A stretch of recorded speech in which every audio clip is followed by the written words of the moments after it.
नमस्ते, मेरा नाम है प्राची। आज प्रेमचंद की जो कहानी मैं कहने जा रही हूँ वह है ठाकुर का कुआं। जोखू ने लोटा मुंह से लगाया तो पानी में सख्त बदबू आई। गंगी से बोला, यह कैसा पानी है, मारे बास के पिया नहीं जाता। गला सूखा जा रहा है और तू सड़ा पानी पिलाए देती है। गंगी प्रतिदिन शाम पानी भर लिया करती थी। कुआं दूर था, बार बार जाना मुश्किल था। कल वह पानी लाई तो उसमें बू बिल्कुल न थी। आज पानी में बदबू कैसी? लोटा नाक से लगाया तो सचमुच बदबू थी। जरूर कोई जानवर कुएं में गिरकर मर गया होगा, मगर दूसरा पानी आवे कहाँ से? ठाकुर के कुएं पर कौन चढ़ने देगा? दूर से लोग डांट बताएंगे। साहू का कुआं गांव के उस सिरे पर है, परंतु वहां भी कौन पानी भरने देगा? कोई तीसरा कुआं गांव में नहीं है। जोखू कई दिन से बीमार है। कुछ देर तक तो प्यास रोके चुप पड़ा रहा, फिर बोला, अब तो मारे प्यास के रहा नहीं जाता। ला थोड़ा पानी नाक बंद करके पी लूं। गंगा ने पानी न दिया। खराब पानी से बीमारी बढ़ जाएगी इतना जानती थी, परंतु यह न जानती थी कि पानी को उबाल देने से उसकी खराबी जाती रहती है।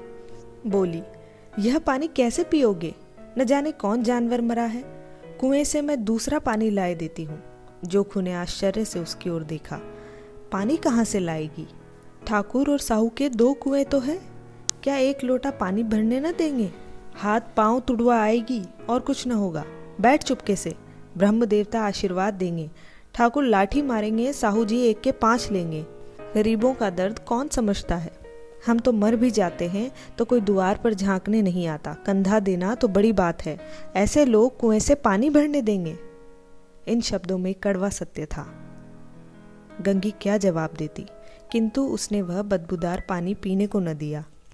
रात के 9 बजे थे। थके मांदे मजदूर तो सो चुके थे। ठाकुर के दरवाजे पर 10-5 बेफिक्रे जमा थे।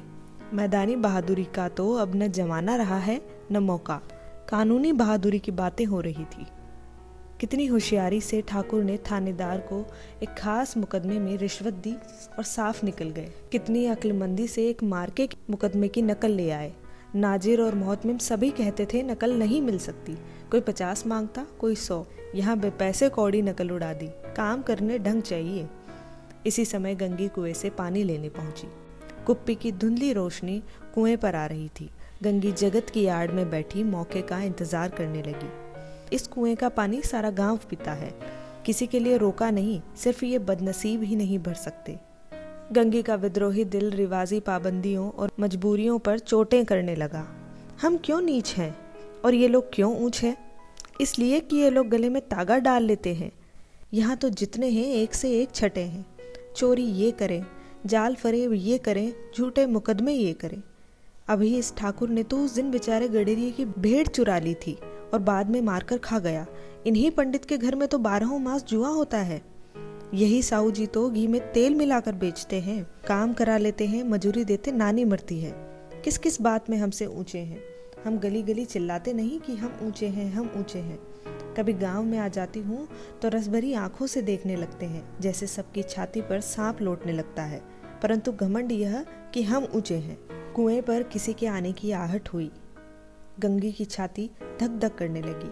कहीं देख ले तो गजब हो जाए, एक लात भी तो नीचे न पड़े। उसने घड़ा और रस्सी उठा ली और झुककर चलती हुई एक वृक्ष के अंधेरे साए में जा खड़ी हुई। कब इन लोगों को दया आती है किसी पर? बेचारे महंगू को इतना मारा कि महीनों लहू थूकता रहा।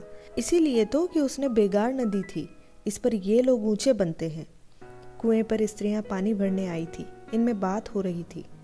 खाना खाने चले और हुक्म हुआ कि ताजा पानी भर लाओ। घड़े के लिए पैसे नहीं है। हम लोगों को आराम से बैठे देखकर जैसे मर्दों को जलन होती है। हाँ, यह तो न हुआ कि कलसिया उठाकर भर लाते, बस हुक्म चला दिया कि ताजा पानी लाओ, जैसे हम लौंडिया ही तो है। लौंडिया नहीं तो और क्या हो तुम? रोटी कपड़ा नहीं पाती? 10-5 रुपए भी छीन झपट कर ले ही लेती हो। मत लजाओ दीदी, छिन भर आराम करने को जी तरस कर रह जाता है। इतना काम किसी दूसरे के घर कर देती तो इससे कहीं आराम से रहती। ऊपर से वह एहसान मानता। यहाँ काम करते करते मर जाओ पर किसी का मुंह ही सीधा नहीं होता।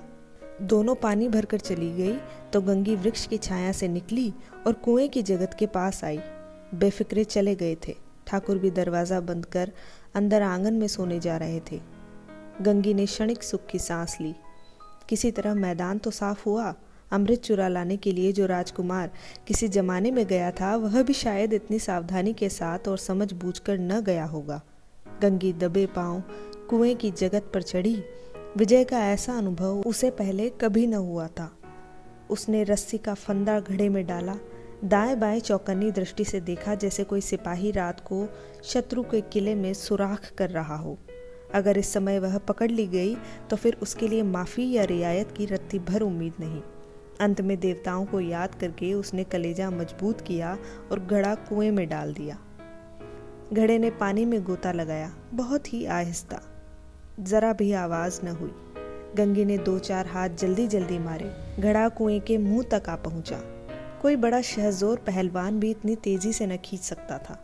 गंगी झुकी कि घड़े को पकड़कर जगत पर रखे कि एकाएक ठाकुर साहब का दरवाज़ा खुल गया। शेर का मुंह इससे अधिक भयानक न होगा। गंगी के हाथ से रस्सी छूट गई। रस्सी के साथ घड़ा धड़ाम से पानी में गिरा और कई क्षण तक पानी में हिलकोरे की आवाज़ें सुनाई देती रहीं। ठाकुर कौन है पुकारते हुए कुएं की तरफ आ रहे थे और गंगी जगत से कूदकर भागी जा रही थी। घर पहुंचकर देखा कि जोखू लोटा मुंह से लगाए वही मैला गंदा पानी पी रहा है।